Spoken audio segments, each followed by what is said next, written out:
everyone, welcome back. So, if you're anything like me, you've probably dipped your toes in the whole D&D tabletop role-playing thing, at least a little bit.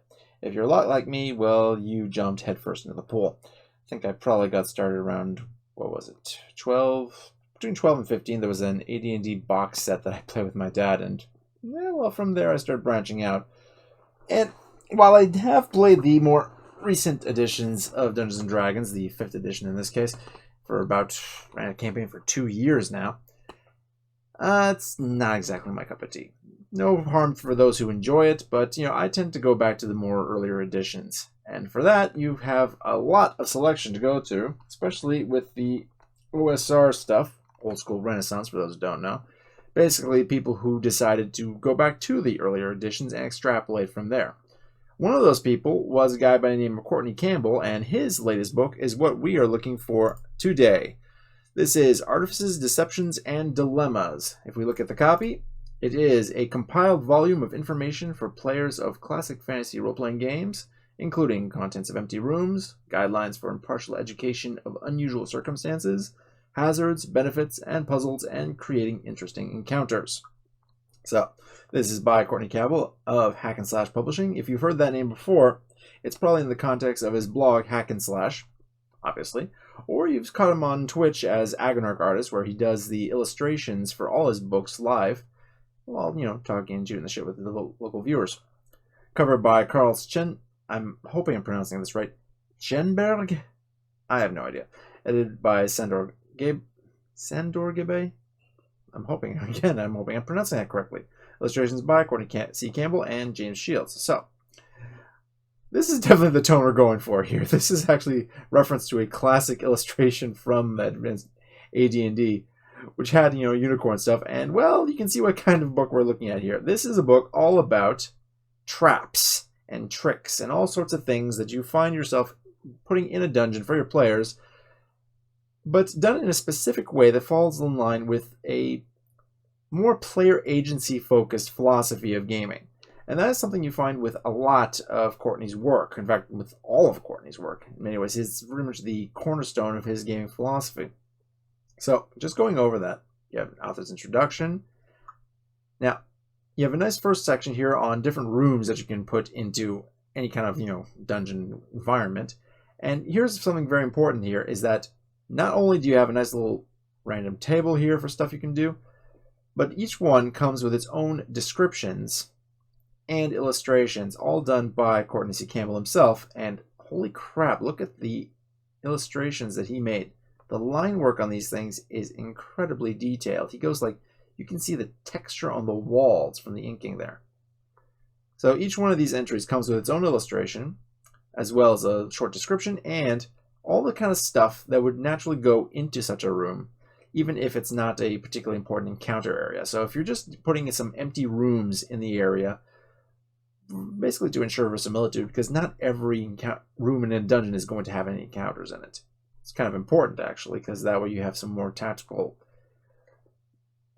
give and take, so to speak. If you have, some empty rooms you can retreat to, or players can use to barricade themselves to rest, it's always a good idea. But here you've got all these different illustrations, all these different things, to really get your imagination going and use these things, not in a prescriptive way, but more, in a inspirational one. Cisterns, classrooms, conjuring room. This guy's in trouble. All sorts of different things, like here are different kind of crypts and catacombs for human body disposal. Nation chambers, voice, all sorts of great things. Of course, harem.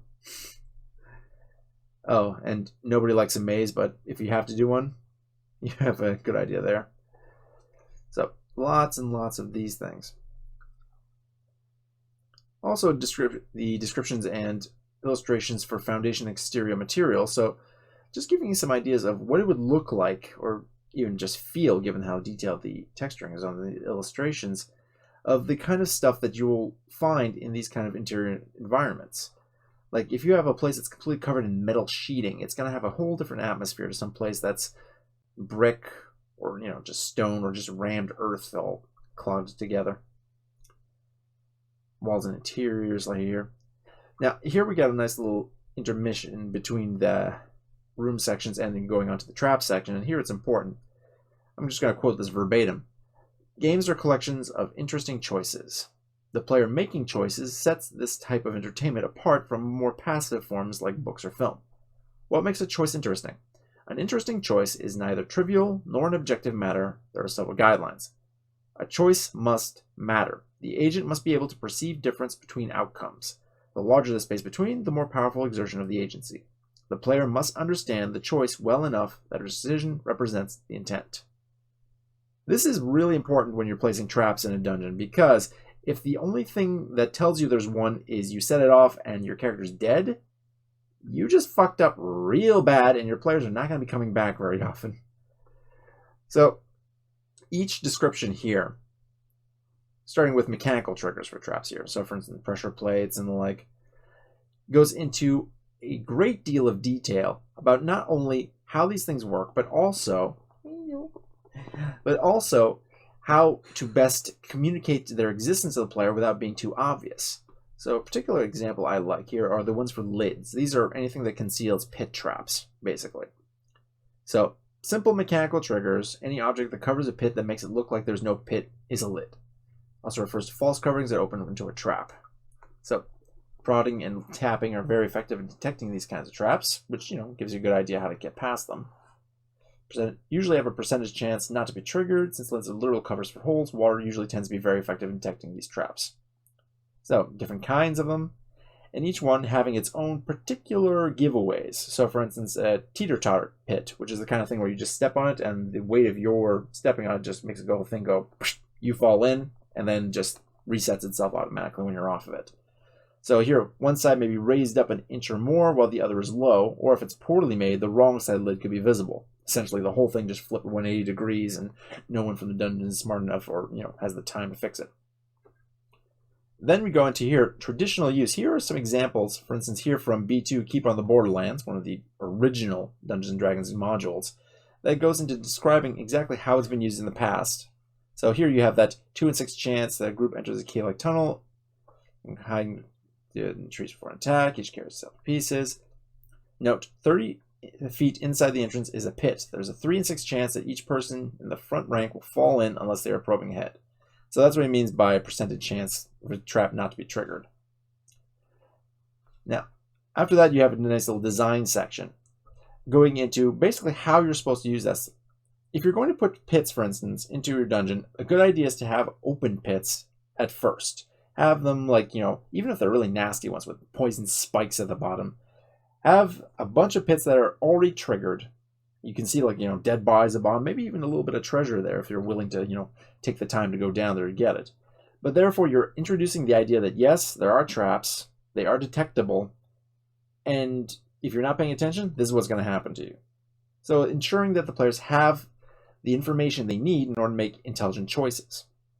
It goes into detail about all these different kinds of things like teeter-totter pits, breakaway lids off, the classic pit in the wilderness where someone just puts some leaves over it, that kind of thing. And especially illusion pits, which are literally magic, where it's like a hologram over the top. And in those cases, well, you're going to have a really hard time noticing them because there's not really anything visually there, but maybe there's a slight smell of ozone in the air from the magic or something like that. So this is all very much describing all of these things in a way that ensures, like here, arrow traps, bear traps, classics, ceiling snares, traps on chests and doors, which are a particular note here. We'll go into that. But basically anything that allows the players to retain that sense of agency, that sense of choice, while still making these things actually pose a threat. So for instance, how exactly do traps on a chest activate? How exactly are they visible? If you lift the chest a little bit, you can see the little, perhaps a vial of breakaway glass that will release a poison gas or something like that. This means that you're not just playing the game, rolling dice, and seeing if they win or lose. You actually have, some actual thoughts going into it. Collapsing floors, detours. Doors are interesting here because it also includes types of doors, unusual features on them, lock quality, stuff like that. which is handy because there's a very big difference between a half-rotted wooden door in a dank dungeon and one that's made out of solid stone that you're going to need a pickaxe in order to get through, because one of those you might be able to get through quick. The other one is going to take a couple of turns, and those turns mean wandering monster rolls, at least if you're playing old school style. Over here's one. Cages, mimics, classics. So moving on. You also have a section here, next one, on various tricks and such. Red herrings, all sorts of things like that you put in your dungeon that aren't necessarily traps in and of themselves, but are either flavor or something like, bait for another actual trap. Things that will help or hinder your players if they start interacting with them. Things that are simply designed to, screw around with them, like puzzles. Things that just random stuff. Like a statue that randomly performs one of these actions when approached within 20 feet. Turn and point in a random direction, scream, recite a meaningless poem, or pontificate. Like, that can be an adventure in and of itself. Just trying to figure out, okay, who made this thing, and what the hell is it doing here? Or, for instance, a trick that looks strange and pretty, but is a little else. You have, encased in a crystal floor is a skeleton of a large dragon. Like, you may not, or a room containing 9 rats and 3,000 copper pieces. That's a classic example right there. It's just one of those things that really helps to have in your game, but you won't necessarily think of it on your own sometimes. Also, a little randomly weird shit. I particularly like, here, time wasters. The purpose is just to slow you down, make you waste time, possibly cause random monster checks to happen. Many hundreds of boxes lie on the walls, all filled with worthless papers and bones, but the only way to be sure is to check them all. There's nothing telling the player that they have to do this, but you just know there's always going to be someone who's going to want to check every last one of them to see if there's any more coinage in there. And then we have designing tricks. Maintain the 3 basic pillars of this. Maintain player agency, significant notable consequences. In other words, if you trigger something, you don't want to not have the connection between what you did and what happens to be too obfuscated, because otherwise there's just no way of knowing exactly what the hell happened. Like, if you may not know how to open a secret door, but if you find the mechanism in the next room, well, you definitely hear the sound of the stone grate moving, and now you know, okay, something happened over there. And another thing, verisimilitude. This is a game where a lot of stuff gets abstracted, but you definitely want this stuff to be believable, even if it's just like a wizard did it. So, you also have, descriptions for walls, floors, and ceilings, all sorts of different stuff. That's just something that often gets overlooked when doing descriptions of rooms and dungeons. For instance, also other senses, like the smell of the place, what the walls feel like when you touch them, that kind of stuff. All things that really help create a better sense of atmosphere and give better information. Like, if you're finding yourself in a dungeon where the walls are very wet and moldy and stuff like that, chances are you're beneath the water level, which means the place could flood at any given moment. So, careful. You also have a comprehensive list of things in rooms. Basically, interesting empty rooms and tricks needed for a greater depth of options for contents.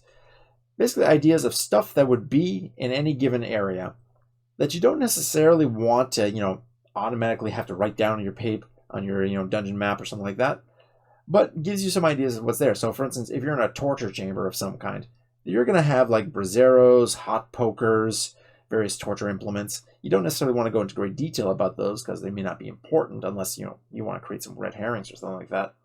But if, a player decides, yeah, I'm going to kick a brasero off into this guy's face, well, there is that. Also, a nice little finisher here with the cover image in black and white is the full dungeon. That's always cool. And publicity for the previous one on Downtimes and Demesnes. That was the previous book in this particular series.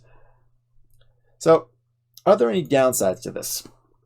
Well, I think mostly the one thing I can think of that would be a turnoff is that there's not really much in the way of stats for any of the traps or any of the tricks that are being introduced in this book.